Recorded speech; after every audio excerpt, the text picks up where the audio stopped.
Hello and welcome to this quick update video on some of the new features that have been added to Ubiq.com over the last few months. Many of these new features are based on user feedback, so if you are a Ubiq user, please use the forums and tell us what you think about the service. So let's take a look at what's new. You probably noticed that we've had the feed section for some time now. You can use this section to include any feed-based content like news, blog posts, or even photos from various online gallery services directly within your Ubiq site. So let's have a look at how it works. As you can see, I have my Ubiq site opened in the editor. I can now add a new page and set it up to show recent posts from my blog using the RSS feed that I have there.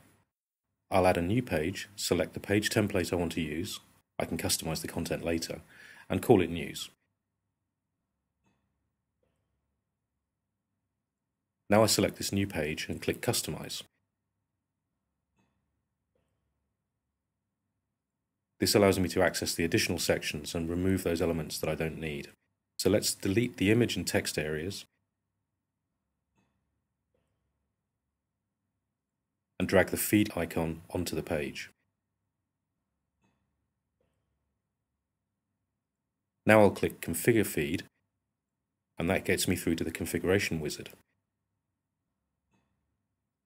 In this simple configuration screen, all I have to do is enter the address of the feed I want to use. If I don't know the address of the feed, I can just enter the website and click Check Feed. This will then try to find the feed that's referenced within that page. As you can see, after the feed was found, it's automatically previewed, so you can check its content. If there's multiple feeds and address, you can pick the one to use in this drop-down selector. You can also set limits on the number of items to show. For example, you might just want to list your last blog post or your last few photos from your online gallery. When you're happy with the settings, just click Apply Changes, and that takes you back to the editor. And as you can see, the feed's content is automatically adapted for different devices. The final step in this process is to publish the site.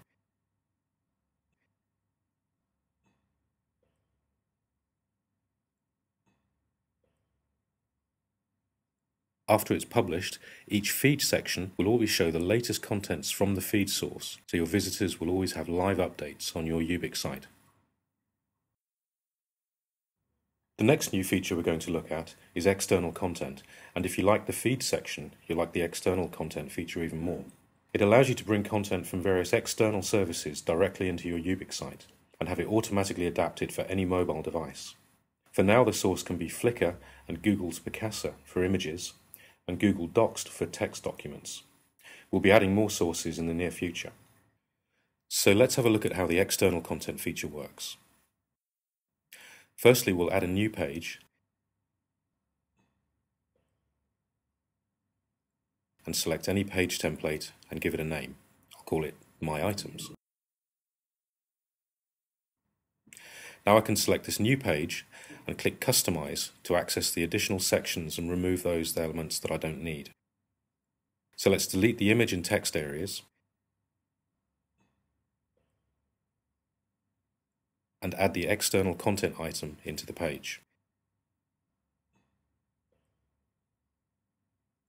Now I click inside this section to get to the configuration wizard. Firstly, I'll select the external content source from the drop-down selector. In this case, I'll pick Flickr Photos and click Add Content. Next, I specify the Flickr username for the account from which I want to get the images from. Note that for now, we can only access public images. When I click Fetch Images,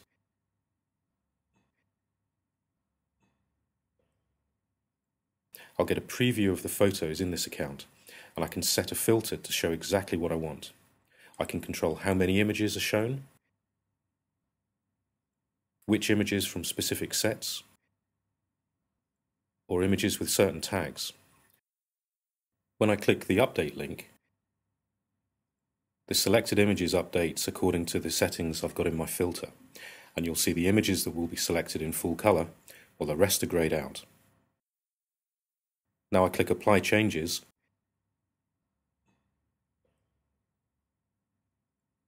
and I can see a preview adapted for a mobile device. Speaking of mobile previews, notice that we've added the Amazon Kindle 2 device as well into the preview section. This allows you to preview your Ubiq website not only on Amazon Kindle 2 devices, but on any similar grayscale ebook reader.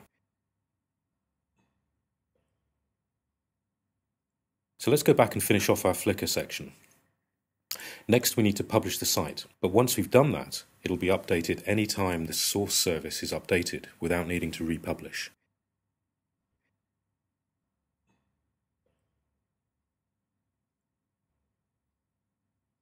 The process is the same for Picasa Photos. If you want to add Google Docs documents to your page, the process again is very similar. Just select the Google Docs option in the External Content Sources drop-down list, and then you get authorization to access your documents stored at Google. In the new window, you just grant access to the Ubiq application, and once you do that, you get back into Ubiq. You can now search for specific documents by keyword or see all those that are available. So we select the document that we want to include in our page, and when I apply changes, we'll see the document preview in our Ubiq page. It'll then be adapted for any mobile device as well. The last thing I need to do is to publish my site to make all the changes live.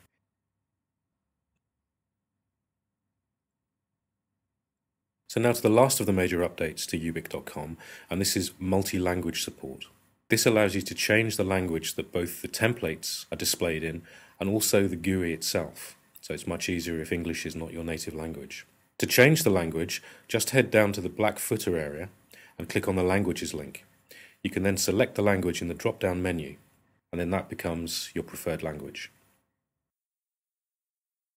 Note that once you've created a site in a new language, the controls on that site, such as the contact forms, will stay in this language forever. So that's a brief update on the new features in the Ubiq.com service. And as I said before, please use the forums and let us know your feedback and any new suggestions that you have. And thanks for watching.